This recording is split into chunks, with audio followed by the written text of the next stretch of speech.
Hello everybody, it's Monster Forge again, and I have something I found here at Ollie's last night that's a good bit less than the retail price for this thing. As usual, I'm bumping the camera, but I just wanted to give you, pull back a little bit here so you can see the whole thing. This is the Transformers Collaborative Series Jurassic Park 30th Anniversary Dilophocon versus Autobot JP12. And pretty obviously here we have Dilophosaurus versus one of the Jurassic Park Jeeps, which is a classic cool thing. Now, not really to scale according to the movie. The Dilophosaurus was depicted as like a kind of a small dinosaur, but I think, if I'm not mistaken, from back when I was more into dinosaurs than I am now, a Dilophosaurus was actually like, I want to say they were like, what are they, like 15 feet or something like that? So it's obviously oversized, but not ridiculously oversized for the actual dinosaur. And I could be wrong about that size for a dinosaur, but it's Transformers, so scale doesn't really matter.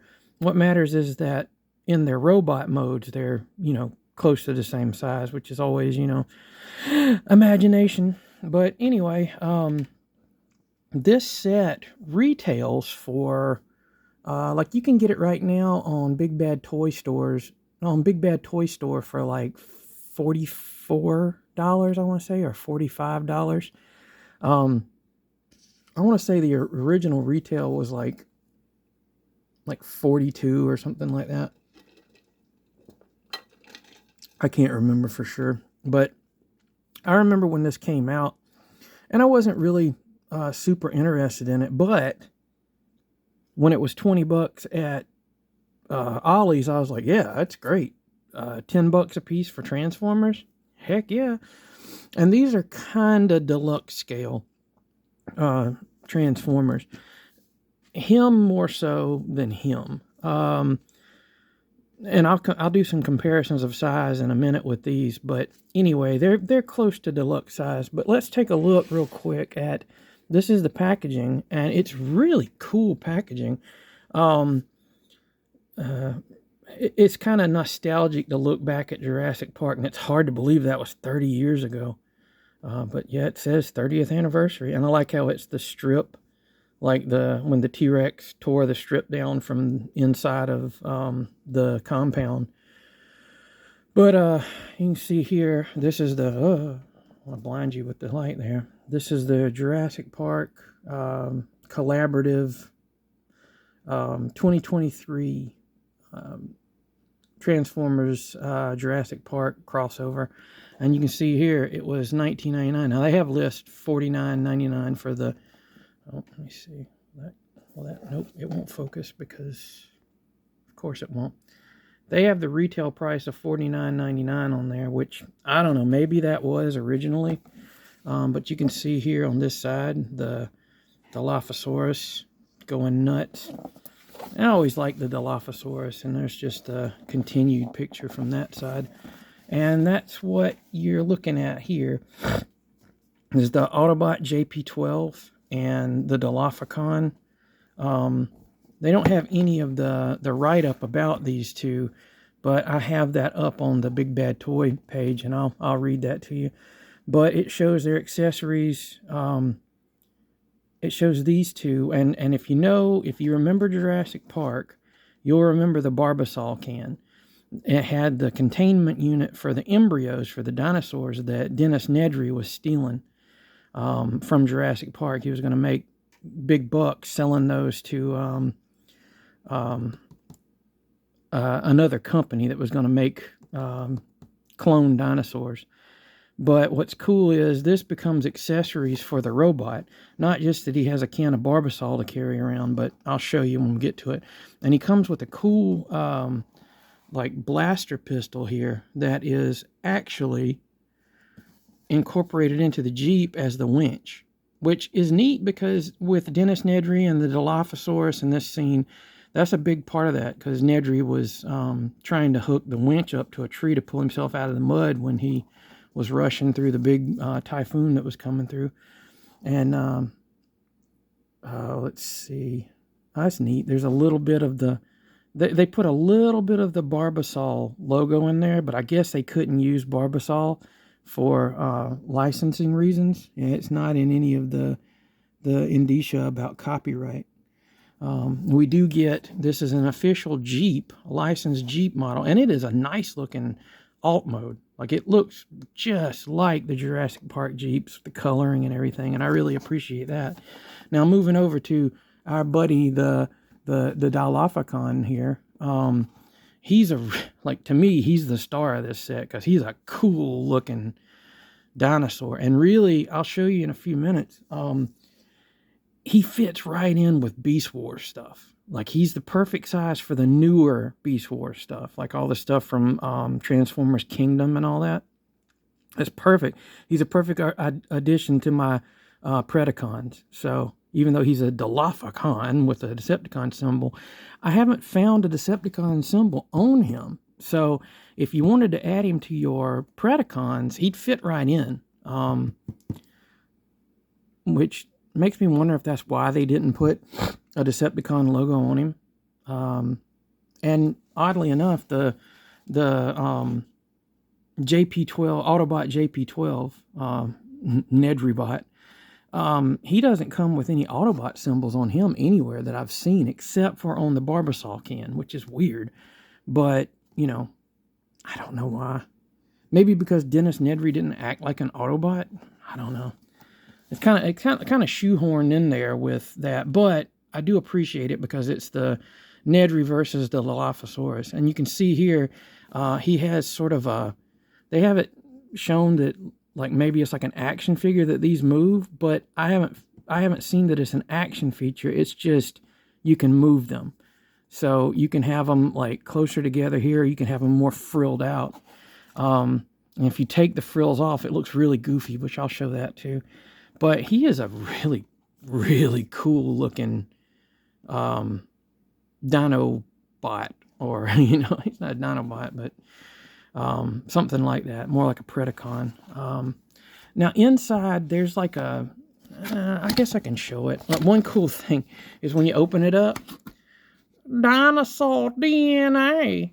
It's Mr. DNA from the movie. And did I check this side to see if there's anything? I didn't. Let me see if there's anything hidden on this side. I always like it when they throw little Easter eggs in. Like, oh yeah, it's just another dinosaur DNA. But the figure and everything comes with, it came with like a backdrop. And this is some other cool little features about it. Of course, it comes with the goodies wrapped in a bag. But the way they were set up, the Dilophosaurus was down here and the Jeep was up here. And this is like the runoff from the rain where he got lost. And I guess it's like you can fold it out kind of like a display if you want to, because there's stuff back here behind it, like the East Dock logo and all that. But I didn't really bother with that. And one neat thing is the accessories came in a Jurassic Park crate, which mentions the East Dock. Nice touch. Something they didn't even have to do, because most of the time they just put things in these little baggies and there you go. And of course, it comes with the instruction manual, which is very helpful because the Dinobot, or keep calling him a Dinobot, the Dilophocon is fairly easy to transform. The Nedrybot is not quite as simple a transformation. It's I mean, it's not the most complex transformer I've ever messed with, but it's more complicated than it just appears. But let's get into looking at these two, and I'll start with the Dilophocon. Really cool looking. I mean, there's some brown spots on him that would have been kind of cool if they had kept it all green. But when you turn him into the robot, it kind of helps break him up a little bit to have those brown spots. So it's not too bad. He does have an opening and closing jaw, which is nice. And like I said, you can you can pose the frills whichever way you want, more frilled out or like this. And really, from what I remember, he just kind of, if I'm not mistaken, I haven't really, yeah, I mean, that's kind of the way the dinosaur is, with just the frills out. Oh, wait a minute, okay, you can pose them out a little bit more to be a little bit more accurate. So, like that. Yeah, that's cool. Anyway, yeah, so you can move that, and let's get a little bit closer here.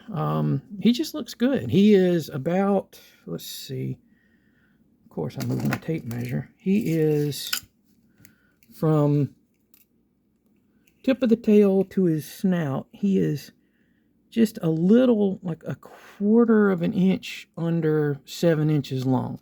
So he's a good sized dinosaur.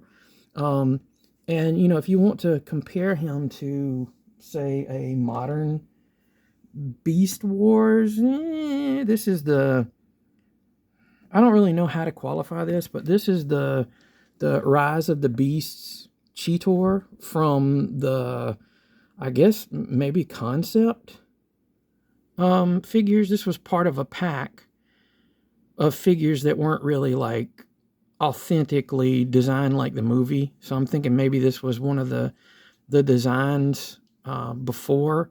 But I like him because he's a really nice bot. I love the way he looks and all. I like the mix of the mechanical with the beast. Does his jaw open? Yeah, his jaw opens. Cool.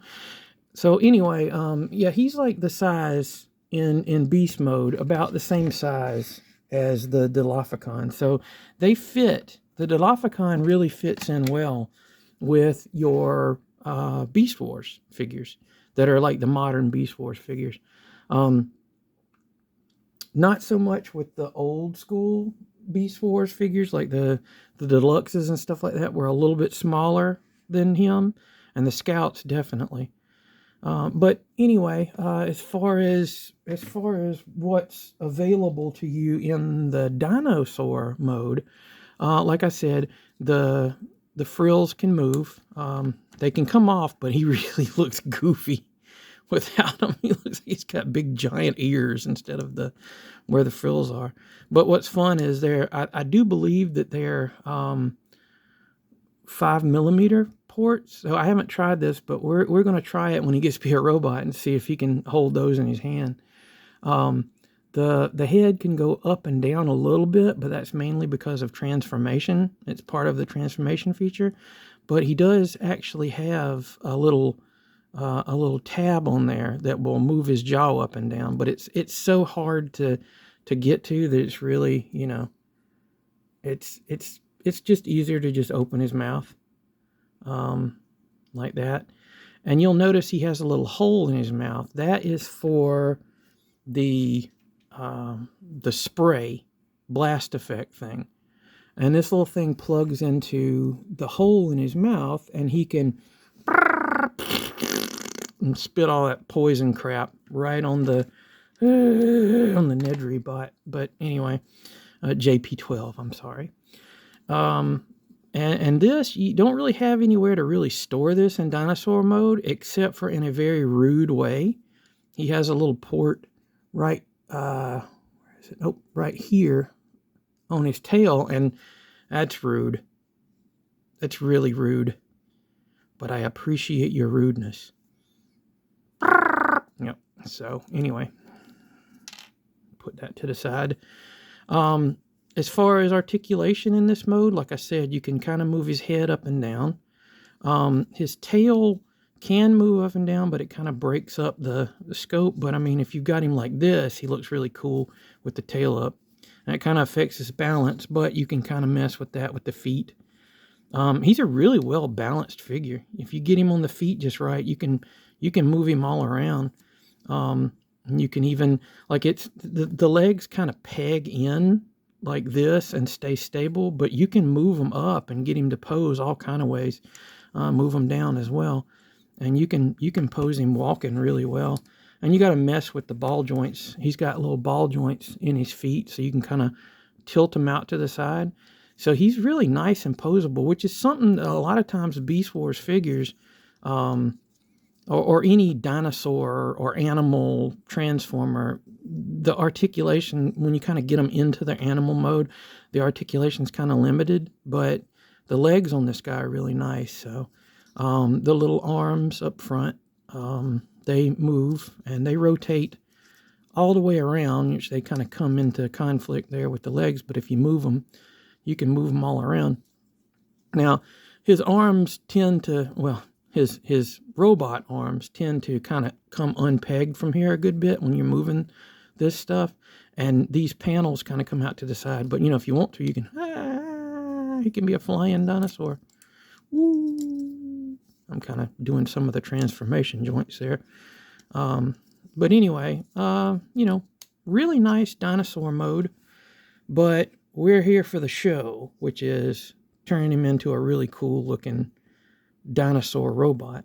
So it gives you like an order of how to do things, but really I just find getting some stuff out of the way first helps. So what I tend to do is just pop the tail off here. This will become the weapon. Very Beast Wars style. Most of the Beast Wars animals, like their tails became their weapons. And that's something that carried through. And I always liked that. I thought it was cool, you know, like if you had a dinosaur or whatever, the tail becoming the weapon. Now, he doesn't balance quite so well without the tail. You know, when you have him like this, he just kind of goes forward. But I don't think you'd be posing him with a stub tail. But anyway, we'll move that out the way. And then if the legs are pegged in, they peg, there's these little pegs that are on the outside of the arm, or is it the inside? It's on the underside of the arm, and there's a little slot right there, and they peg in, and that kind of keeps him stable. But you know, like I said, you can move it around, but to transform him, you unpeg it from those, and they're not really pegs, they just kind of slot in. And he has some little pegs and a slot in here. If you just lift up this part, it comes out, and you can see there's the little peg hole, and there's the peg on top of the leg. And you straighten out this part of the leg and move this all the way down, and it pegs in there, and that creates the shins of the robot. Really cool looking armor design. Do the same over here. So they peg in pretty tight. So one thing you can do is kind of push the leg up, and that will disengage it. And then, you know, straighten this out and bring that down, and there you've got your dinosaur legs, and we're off to a good start. Now what you can do is you can take the frills and kind of move them out like this to get them, or you can take them off, but you know, you don't have to.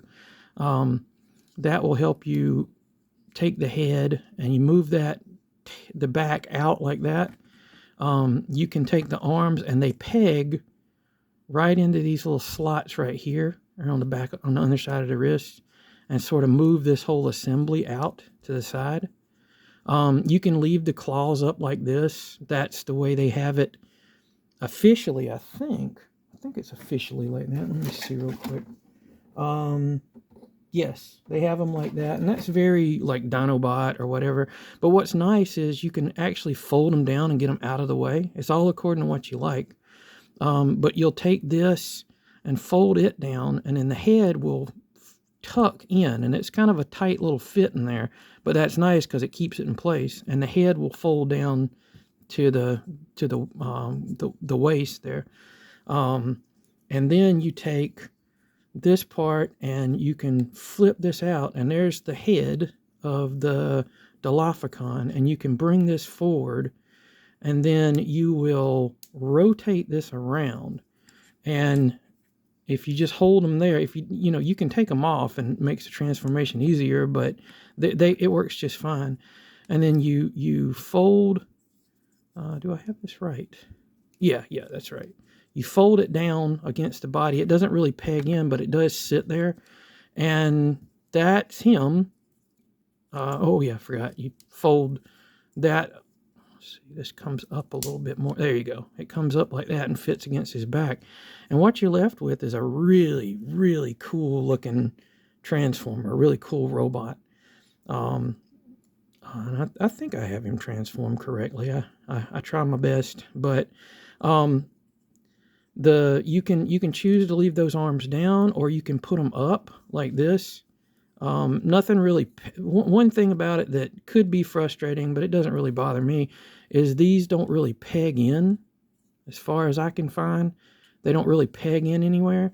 So kind of when you're moving him, sometimes that'll come. You know, it's a little. It's not loose, but it won't stay. But it's also nice because it gives you kind of a butterfly.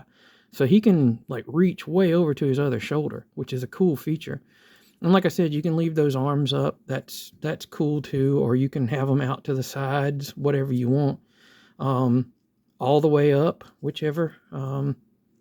These things will come out pretty easy. Let's see. I wanted to see if these were 5mm. Yeah, they're 5mm. See, I have blades. If you want to, that's up to you. Or you can have them, you know, under here, so you can have blades on his arm, which is kind of cool too. I don't know if the gun will fit in with those blades down like that, but my favorite way to have it is just, you know, just reminding you he's a Dilophosaurus. Just putting them in here and having them all frilled out. You can frill these things up if you want to. When you do, it makes it a little bit more vulnerable to them popping off, but if they're up against the back, they hold in pretty good. But let's take a look at his head. He is so cool looking. He's got a classic, like, really demented looking Decepticon, Predacon looking face. Yellow eyes. He's got the gritted sort of, you can't really see teeth, but, you know, it's like maybe his teeth are green. I don't know. But yeah, he looks really cool, and I like him a lot. He stands really well because, like I said, he's got those joints, and he's balanced really well. Now his tail will turn into his weapon, and what you do is you just wait a minute, this way, yeah, you take the tail and push that down. It clips in. Come on, there you go. And see, that's the tail, and then you just push that till it pops out, and that's his gun. And what's cool is it's kind of like an over-the-top flamethrower type deal, because when you plug in the blast effect, it looks like the fuel is being fed out, and it's making a flame come out of it, like. You know, if it was upside down, it would look more like a flamethrower. But it's like this, and, you know, it's alien technology. Who are we to say? But this will fit on his hand, and it does that thing where it fits over his hand, so it's sort of like maybe he transformed his hand into that or something like they like to do. But, yeah, that's cool. He's like, psh, like maybe it's some kind of corrosive acid sprayer or something. I don't know. That's up to you. But one thing you can do when he's in the robot mode for storage of the gun, you can actually peg it on there and flip it up here. And there's supposed to be a little thing that will tab it into here. I've not gotten it to go up that far, and I don't really need to because, you know, it's fine. It's fine like that. And he's still balanced well enough that he can stand up with the tail back there. But, I mean, who's going to have him just storing the weapon on his back? We know he's a Decepticon or a Predacon, whichever one you want to call him. He's militant. He likes to fight. So we'll give him his gun and we'll flip that around, and there we go. That's the guy. Articulation wise, the head is on a ball joint, but it doesn't have much up and down. It doesn't have much side to side. So mainly it's just for rotation, and I think it will rotate all the way around, but I do think it does come into some problems right there. It's just a little bit too tight to do it. But like if you forced it, it would probably go around. Like I said, the little arms of the Dilophosaurus are posable, so you can have it any way you want. And like I said, I like to have them tucked down so they're just out of the way. He has a ball joint at the shoulder, much like, and his articulation is a lot like Beast Wars figures with the ball joints everywhere. So he has that, so he can move out, he can rotate, and it'll it'll, if you move it a little bit, it'll go all the way around. Oh, do these? Oh, I didn't even realize that these flip down from the main part. But anyway, like I said, you can have sort of a pseudo butterfly joint here and bring his arm all the way around to the side, which is cool. Yeah, I didn't realize there was an extra joint there. I don't know really what that's for. Maybe that's more for the... No, it doesn't really figure into the Dinobot or the dinosaur mode. Anyway, he's got a ball joint at the elbow for 90 degrees of bend. It also will rotate that way. Nothing at the wrists, but you know, you can turn it at the ball joint to get a little bit of swivel there. He has no waist articulation because of the way he transforms. His hips are on ball joints. It lets him go almost all around. He's got this stuff. Maybe if you move that out the way. Yeah, he can get all the way around if you move his shoulder out the way. And he has a little bit of thigh rotation up here, but you won't really use that a whole lot because the ball joint does rotate. I mean, you can get a little bit more. That's nice. It's good posability on this guy. His kick goes way up front, so he can really tear somebody up with those feet. His knee comes back about 90 degrees. He has a hinge right there at the ankle for a good range. I mean, you could get him in some really cool poses. And he has a ball joint here, so not only does it turn, it gives you the swivel. So you get a really good pivot. You get a really good pivot at the ankles. So you can have this guy posed out all kind of ways. And with the range on his feet, you can really get him like super, you know, like action posed out or whatever. And you just have to kind of get the balance right to get him to stay. There you go. So he's a pretty dynamic figure. You can tell this is my favorite out of the two because I'm just going nuts about him. But the Nedry bot has nothing really to scoff at. It's really good. Now, comparing him to a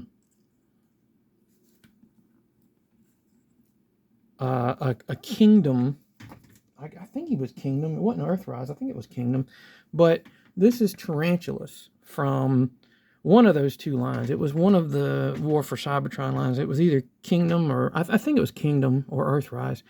But he's a Predacon. And you see here, they work very well together. Now, that would make him a just absolutely gigantic tarantula, but they are aliens. But yeah, they're comparable. I mean, stand-up tarantulas, you're drunk. But yeah, you can see they're roughly the same size. Tarantula's a little bit bulkier. From head to toe, oh gosh. From head to toe, he's right... From the top of his head, he's like 4 3/4 inches tall. If you go to the top of the little frill, he's like a little bit over 5.5 inches tall. So he's a good sized guy. If you want to compare him to another modern, like an Autobot, yeah, I mean that works. Some Decepticons are bigger than others, so that works out pretty good. So yeah, that's the Dilophocon, which I think is definitely my favorite of the two. But we won't just focus on him. Now we got to talk about this guy. And one thing, first of all, he passes the test of an Autobot. He rolls really well. The wheels are pegged, are like they got little bolts in them or little pins in them, so they roll pretty well. And yeah, that's one of the things that really, to me, is one of the important aspects of an Autobot, particularly, but any of the car or ground vehicles is that they roll pretty well, and he does. Detailing wise, he looks really good. I mean, this is a satisfying, first of all, just a Jeep, and more so than that, a Jurassic Park Jeep. let's see, who had the Jeeps were gas powered in the movie. That's right, because they took the Jeeps out, the gas powered Jeeps, to go and take care of stuff that whenever the power system failed on the Explorers that were electrically run. But it looks really good. It's got translucent plastic for the headlights, which is a really nice feature. And if it's a translucent blue, well, you can't really see it with that, but if it's translucent blue, it's going to react to UV light. Yeah, so anyway, not that that's really important. I'm just obsessed with UV light or black light. It has a translucent window in the front and on the sides, which is nice, which means the whole canopy up here is translucent plastic, which is kind of worrisome because translucent plastic does have the tendency to turn brittle. It has the nice winch in the front there, which fits perfectly. It's got the Jurassic Park, was it 12? What is that? Is it not going to focus on it? What does that say? MCR? Is that MCR? Let me see. My eyesight's not that great. No, it's JPCR. So it's 12 JPCR on that license plate there. And he has the same thing back here. A nice spare tire on the back that they painted to match these. One thing I got to say about these collaborative figures, a lot of times the paint's way better on just regular than on just regular Transformers. So the canopy's painted, the lights up here, I think that's an extra plastic piece, but the frame around the window is painted. These details are painted. Tampographed Jurassic Park and the JP12. He's got these little lights are painted.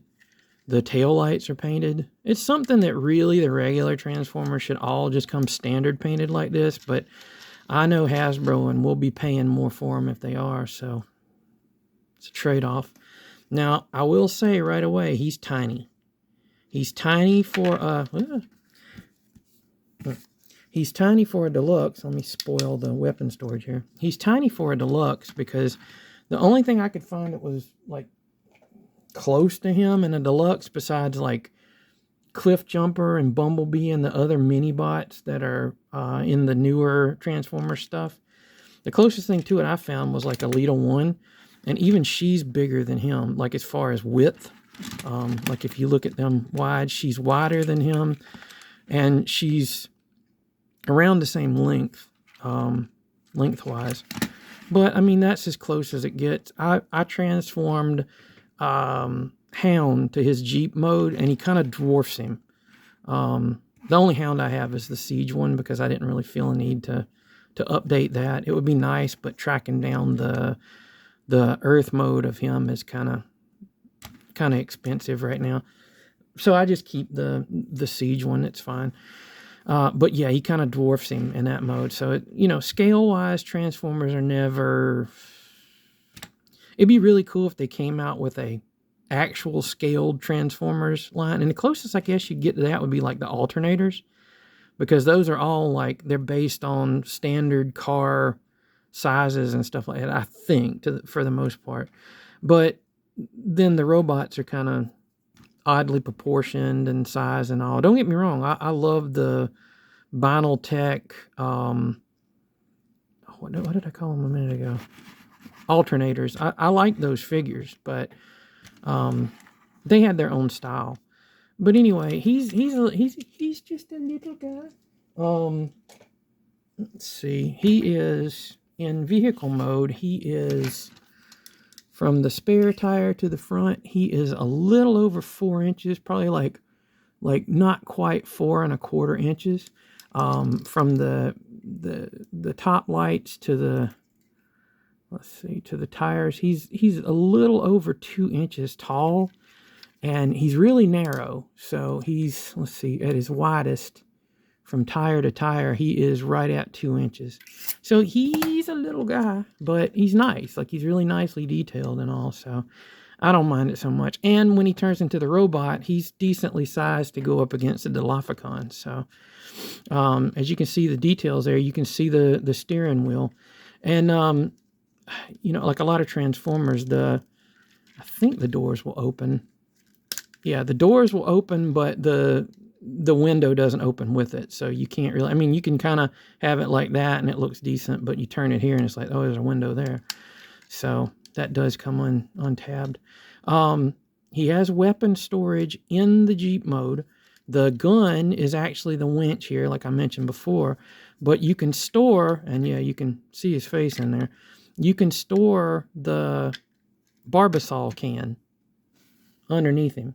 And the Barbasol can is the only appearance of the Autobot symbol, as I said, and you can do the whole, oh God, of course it's stuck in there. Normally this thing just about falls out. There's the little thing, and so you can go and make that sound with your mouth like a dummy.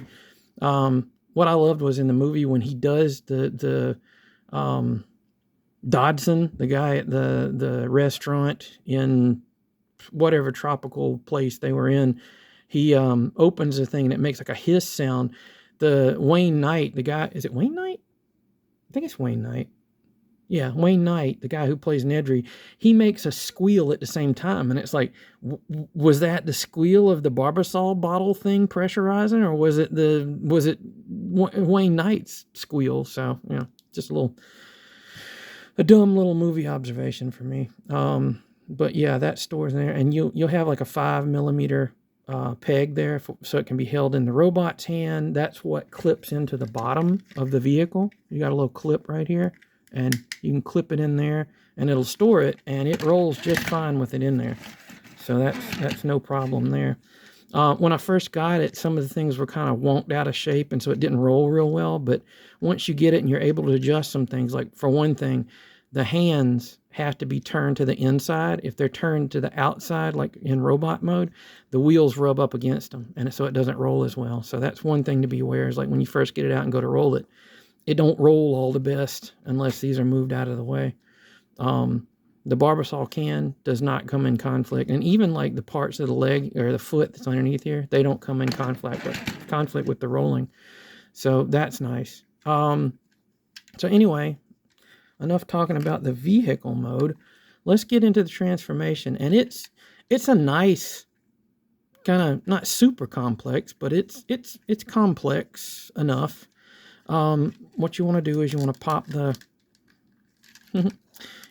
doors open like this, and you will straighten out the arms. And this is where, if you want to, you can go ahead and turn the fists around, so it's not a thing you have to do later. Might as well, right? And then you kind of move them out to the side a little bit. Let's see, I have to do some remembering. If you want to, well, I'll leave that there for now.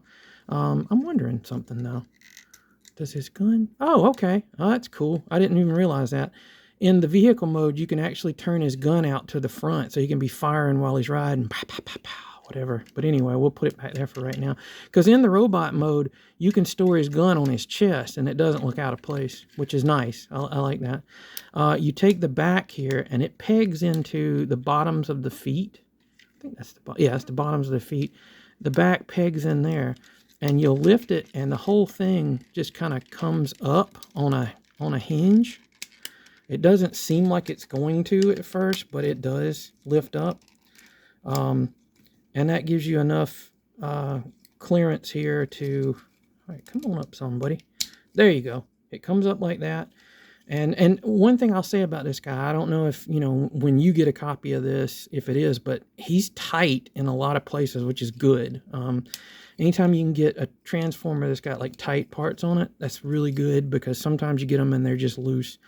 What you'll do is you'll flip these little panels out, and it helps if you do just one side first. Kind of push this out to the side, and then this will flip around, and then you can take this and fold it all the way around, and it's got some hinges right there to flip that out. And then you will take this panel, flip it around, and it pegs in pretty securely. And that's his knee, and there's his ankle. And do the same thing over here. Same thing, you just open this out, and move this out, kind of move the foot at the same time, and plug that back in. And until you plug it in, this is fairly loose, but if you plug it in here, it kind of tightens it a little bit. So you just bring those down, and what you can do, if you want to, there's a little panel here. You can go ahead and flip that down. It's like a crotch plate on the robot. Then what you'll do is, while you've got some clearance here, you fold this up here. And I will tell you, this joint right here, the piece sits very close to this part that's painted on the clear, and it almost always will rub up against there. And so there's a little bit of paint rub. Luckily, that's covered up by the tire when it's in vehicle mode. But unless you're looking up his butt in the robot mode, you're not really going to notice it. So it's not the worst thing to happen in the world. Let's see. I'm trying to make sure I get all these things in order here. Oh yeah. Now what you're going to want to do is, you've got these little hinges here that bring up the tire to about right here. And it's a little tight. And then what you're going to do is, you're going to, let's see, did I get it all the way? Oh, there you go. That's right. You turn it this way. So they're like this. When they're in the vehicle mode, they're down like this. You lift up this joint here and then turn it in. And that will actually form part of his belly, you know, when he's in Nedry mode. So you will take this now, and you can pull this panel back and rotate. Am I doing this right? I'm always running like something out of order here. Yeah, there you go. And what you can do is, while you're doing that, you can sort of lift those up. And these panels right here on the sides of the wheel wells will lift up, and you can bring everything down.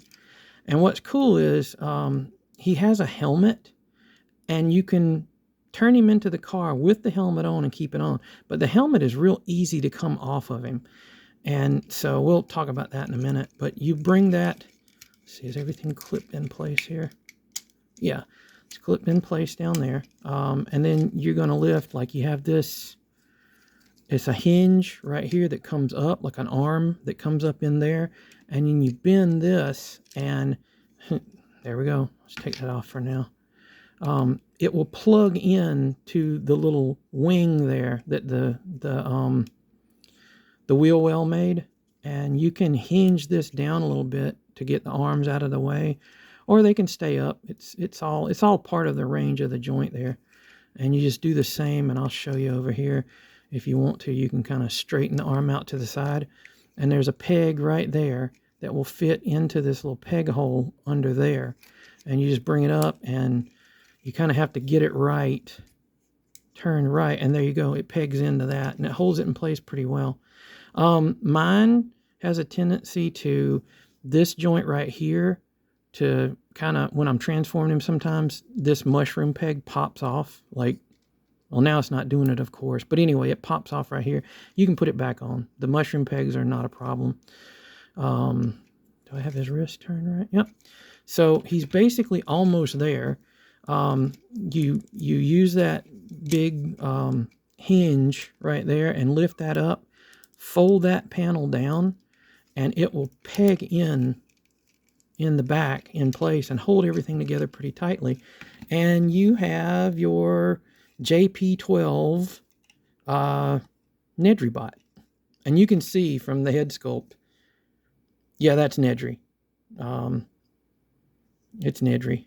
If it's not Nedry, it's, for all you people that watch screwed up YouTube stuff, it's PPP Ashton. Yeah, don't worry, you don't have to get that reference. But he has his little helmet, and the write-up for it says that it's a rain helmet. No, it's basically a hard hat. That's what it looks like to me. And he's got little slots on the back of the head there, and little tabs, and they will slot onto that. And it doesn't hold it super securely, but it holds it well enough, and you know, you can kind of move it around, but it really tabs in like that, and all it takes is a little bump to knock it off. So, but the first official Devo transformer. No, I'm kidding. But yeah, he's cool. He's got like his little earpiece thing there, and it's obvious he's got glasses on. But yeah, I think he's a cool looking guy. Now he's got his weapon here is stored on the chest, and you can take it and kind of wiggle it out. And it's a cool looking little gun. I like Transformers with pistols. You know, most of them will have like big rifles, but this guy has a pistol, and it's really nicely styled. So yeah, he's got his gun right there. Now we took off the Barbasol container, and you can, if you don't want him holding it or whatever, it says that you can store it right here, and you can. You can still see the big Barbasol. I don't want to call it Barbasol. They just call it shaving cream. It's Barbasol, let's face it. It's got no label, but it's Barbasol. But he can hold it in his hand for whatever reason. Maybe he's enthusiastic about the virtues of shaving cream. Autobot brand shaving cream at that. And that's something you can do. What you can also do is you can, well, once again, you can show the little chamber there with the embryos, but you can take this out and it will actually plug onto the gun, and it will give you a cool like energon nozzle, or maybe it's like a blast effect if you want. Also, what you can do, this is kind of funny, if you turn it with the Autobot symbol up, it still keeps the kind of like a, you know, like the targeting thing on a gun up top. That's the nozzle there. And so you can have like a Barbasol blaster. Like maybe he comes up to Retgar and wants to shave his beard off. I don't know. But yeah, he's pretty cool. He's a pretty cool bot. He's nicely posable too. He's got, let's see, we'll go into that. He's got a rotating neck there. It's a ball joint, I think. Yeah, it's a ball joint, but you don't get much range. He looks up basically that much, down not any. But he can turn. See, can he turn all? Yep, he can turn all the way around. His little wings, or the door wings, are posable, but not much. I just usually keep them back out of the way. Now his shoulder has a pretty good range. He can bring it all the way up like that. He can bring it way down here if you unpeg it. He can move forward. He can actually, if you get it out enough, he can actually move. And you have to, this hinge right here has to be down, but you can, you know, you can rotate it all around if you want to. You probably won't need to. I just usually keep mine up like that. He has a swivel right here at the bicep. That's a mushroom peg. That's the one that pops off for me a lot. He has like a 90-degree bend at the elbow, and he has rotational joints at the wrist, so you can rotate them all around. And when you transform him into the vehicle, you want to rotate them out like that. Unfortunately, no waist, because everything just kind of pegs together in there. He has gut tires, which kind of fills him out and makes him more Nedry-like. His legs can go all the way out to the side, like really high. He can kick only back a little bit because of this backpack that he has. He can kick forward a bit because this skirt thing comes out of the way. He has a rotational joint at the upper thigh, and he has about 90 degrees at the knee. The foot can go way down. It can't go up a whole lot. But if you do like this, you can get his foot to go way down. So if he's flying, he's got big bunny rabbit feet. But they'll come forward. Yeah, that's far to go. But he also has swivel at the ankle. No, you know, outward movement, but it does swivel. So you can get him into some pretty good poses. I like the robot mode of this guy. He's pretty cool looking. As cool as Dennis Nedry looked. But, you know, the backpack, he's got a big backpack, but a lot of Transformers have big backpacks. That doesn't really bother me a whole lot. His gun looks good. I tend to kind of like it like that. The only problem with that is you have really nowhere to store the thing, because it will kind of loosely peg in there, but all it takes is a little bit of tapping to come out. So this is, come back here. This is not a 5mm plug right here, or if it is, it's not enough of it to actually fit. Like you can put it in his hand like this, but it'll fall out real easy. So one of the things I usually do is just, you know, I just kind of have him holding it in his hand, because it's kind of funny with the Barbasol can transformer. But size-wise, this guy, get back up in there. Size-wise, this guy is, he is from his foot to his head. He is right under 5 inches. You can't really see it because the camera angle is up, but I'm looking at it on the ground level. He's just a smidge under 5 inches. So, now, comparing him to a modern day Transformer Autobot, it's a deluxe size. He's a little bit smaller for a deluxe. He does qualify as a deluxe. I mean, if the Studio Series 86 Bumblebee, the War for Cybertron, Earthrise, Cliff Jumper, the Huffer, Brawn, all of those guys that were made into later, if those are deluxes, he qualifies as a deluxe because he's actually taller than them. Yeah, it works. He's just a smaller deluxe.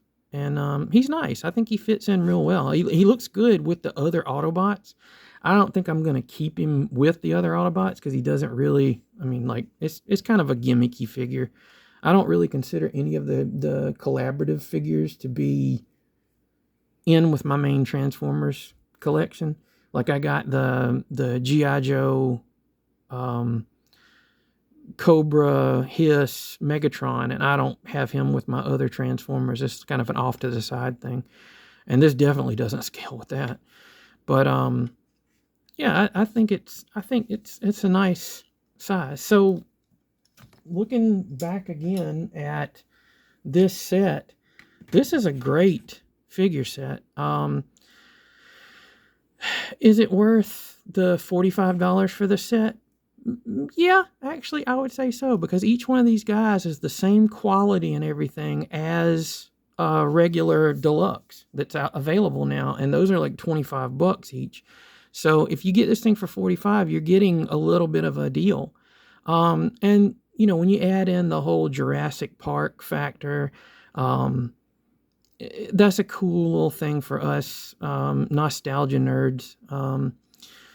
This guy he's fantastic. He's going to sit with my Predacons. Like, I have officially accepted him as a Predacon in my Predacon ranks. So he'll be backing up the likes of Tarantulas and Megatron and all that.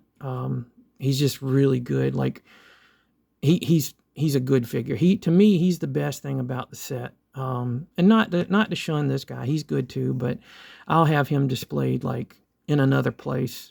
Kind of with some of my more unique Transformers, because he's more like specifically Jurassic Park themed with the JP stuff on him and all. This guy can go with the Predacons just fine. But, you know, if you can get this guy at Ollie's, this set for $20, that's the price of one deluxe now, or less than the price of one deluxe now, and you get two deluxe, heck yeah, go for it. So this has been Monster Forge, and this was my review of the Transformers Collaborative Series Jurassic Park X Transformers, Dilophocon, and Autobot JP12. And good luck finding this set. Have a good one, and Monster Forge out.